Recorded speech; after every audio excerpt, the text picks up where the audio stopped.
Something extraordinary is happening in the US economy right now, and the truth is, almost nobody in the mainstream media is willing to say it out loud. They're caught up in the same talking points, repeating the same lines, ignoring the evidence that's staring all of us in the face. But I want you to pay close attention, because this story is bigger than a headline or a soundbite. It's the kind of shift that touches your wallet, your job, your savings, and your future. And if you want to stay ahead of it, not blindsided by it, make sure you hit that subscribe button right now and turn on notifications. Here, we break down the stories others ignore, and in the weeks ahead, this one is going to be impossible to ignore. Now, here's what just happened. The Federal Reserve released the minutes of its July meeting. The headlines screamed that policymakers are still hawkish. According to the reports, a majority of Fed officials believe inflation is still the greatest risk facing America. That was the narrative pushed everywhere. But on that very same day, something happened that completely undermined the story. McDonald's, yes, the Golden Arches, one of the cheapest food options left for working families, announced it will be cutting prices. Think about that for a moment. At the very time the Fed is saying inflation is the monster under the bed, McDonald's is lowering menu prices. That is not inflation. That is the opposite. It's a flashing red warning light of disinflation, and it tells us more about the real state of the US economy than any carefully worded speech from Jerome Powell ever could. Because when even McDonald's admits its products have become too expensive for struggling customers, we're not talking about supply chains, we're not talking about tariffs, and we're certainly not talking about abstract interest rate models. We're talking about demand. We're talking about incomes, jobs, and the reality that more and more Americans simply can't afford what they used to. And if people can't even afford McDonald's, that isn't just a story about fast food. That's a story about the entire consumer economy, the very backbone of US growth. Let's rewind for context. For months, Powell and the Fed have stuck to their favorite phrase: the labor market is strong, resilient, solid. That line has been baked into nearly every press conference, every policy statement, every interview. But what are companies actually saying? Look at McDonald's. Look at Target. Look at Walmart. Look at Home Depot. They're not talking about a strong, resilient labor market. They're talking about stressed households, about declining foot traffic, about falling sales in critical categories. They're not raising prices. They're slashing them. They're not bragging about healthy demand. They're launching desperate promotions, cutting into their own margins, just to get customers back through the doors. The July Fed minutes reveal something fascinating. While the media latched onto the phrase, "A majority still sees inflation as the greatest risk," buried deeper was an admission that changes the whole picture. A few participants noted that weak demand is already limiting firms' ability to pass on tariff costs. Think about that. Tariffs were supposed to be the big driver of future inflation. Yet the Fed itself admitted companies can't even pass on those costs because households don't have the money. McDonald's just proved it. Despite facing higher costs, it still has to lower prices. That is not inflationary. It's the opposite. It's an economy showing deep cracks. Now add labor market data into the mix. Every Thursday, the Department of Labor releases jobless claims. The headline number most people see is initial claims, how many people filed for unemployment for the first time. That number jumps around, up one week, down the next. But the number that really matters is continuing claims, the people still receiving unemployment benefits week after week. That figure has been climbing steadily and is now approaching 2 million, the highest in nearly 4 years.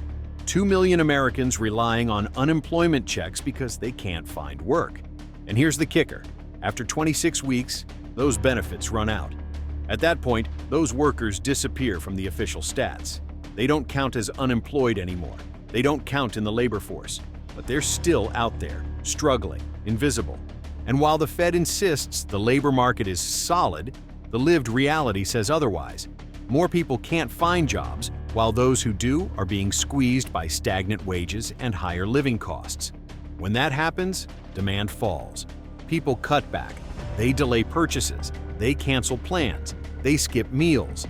McDonald's admitted earlier this year that Americans were skipping breakfast entirely. Not just skipping McDonald's breakfast, but skipping the meal itself.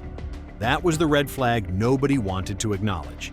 Because when millions of people can't afford the first meal of the day, that is not the sign of a resilient economy. That is the sign of an economy on fragile ground. So, where does this leave the Fed? According to the July minutes, the official vote was to hold rates steady. But two members, Christopher Waller and Michelle Bowman, dissented. They wanted a cut. At the time, they were the minority. But now their argument is gaining traction. Even former Fed officials like James Bullard are going public, saying the Fed should cut by as much as 100 basis points before the end of the year. Markets are already betting heavily that a cut is coming in September, with odds sitting around 75 to 85%. The debate isn't whether a cut is coming. The debate is whether it will be 25 basis points or 50. Yet Powell keeps clinging to his favorite talking point, tariff inflation. For years, he's been warning that tariffs could eventually drive prices higher, even when the data shows otherwise. The July minutes repeat this fixation. A majority worried about inflation risk, a smaller group saw risks as balanced, and a couple considered employment the bigger threat. But here's the truth. That majority is thinner than it looks. When those minutes were drafted, the July payroll report hadn't even been released, nor had the latest consumer data showing more weakness. Since then, every piece of evidence has pointed in the same direction. The labor market is softening, inflationary pressures are fading, and demand is the problem. Look at Walmart, America's largest retailer. It just reported a rare profit miss, its first in 3 years. The reason? They couldn't pass higher costs onto customers. Think about that. Walmart, the master of supply chains and pricing, couldn't convince households to pay more. That is a serious alarm bell. When Walmart struggles, it says more about demand than any model in Washington ever could. Add Home Depot warning about slowing sales. Add Target cutting its forecasts. Add McDonald's lowering prices. The evidence is overwhelming. So let's take a step back. McDonald's lowering prices, Walmart missing profits, continued jobless claims climbing to nearly 2 million, retailers launching desperate promotions. All of it points to the same reality. This isn't an economy overheating with inflation. It's an economy cooling under the weight of weak demand and fragile incomes. That's why Powell's upcoming Jackson Hole speech matters so much. Not because he's going to reveal something brand new, but because he's going to have to walk a tightrope. He knows he can't ignore the weakness forever. But he also doesn't want to admit the Fed has been wrong for months. What he'll likely do is what Powell always does, hedge his bets.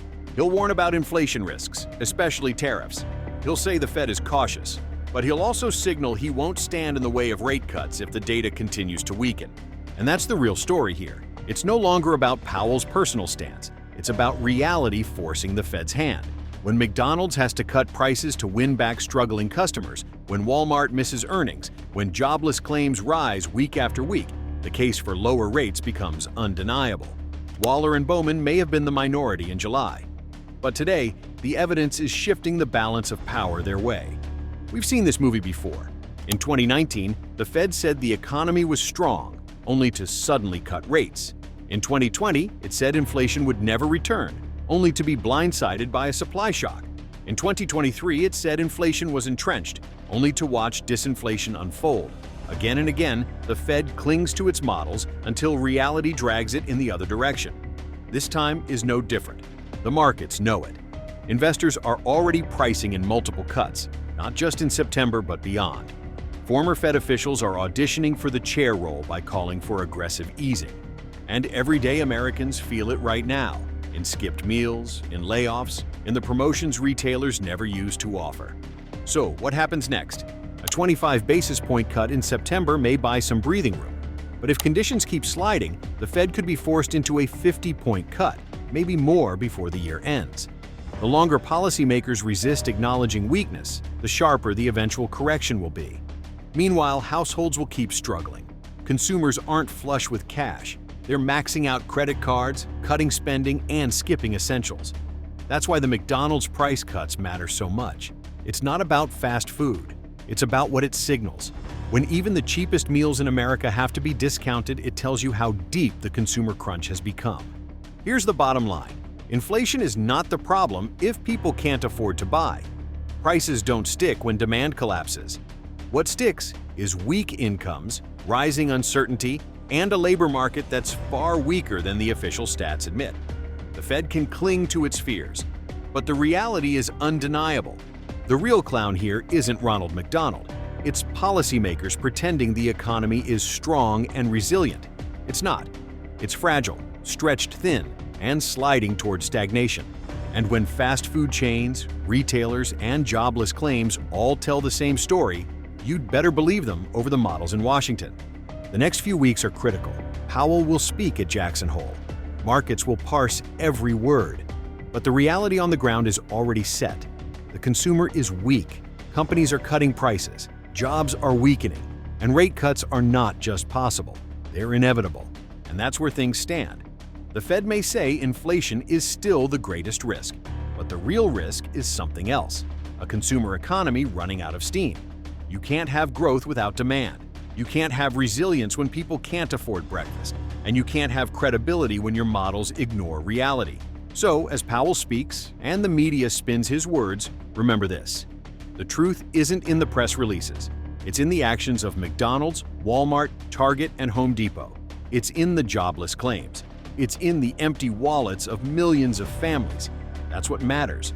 And all of it points in one direction: lower rates, weaker growth, and an economy that left strong and resilient far behind. Thank you for watching.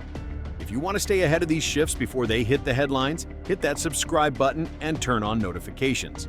We break down the stories others miss, so you don't get caught off guard. Until next time, stay informed, take care, and I'll see you in the next video.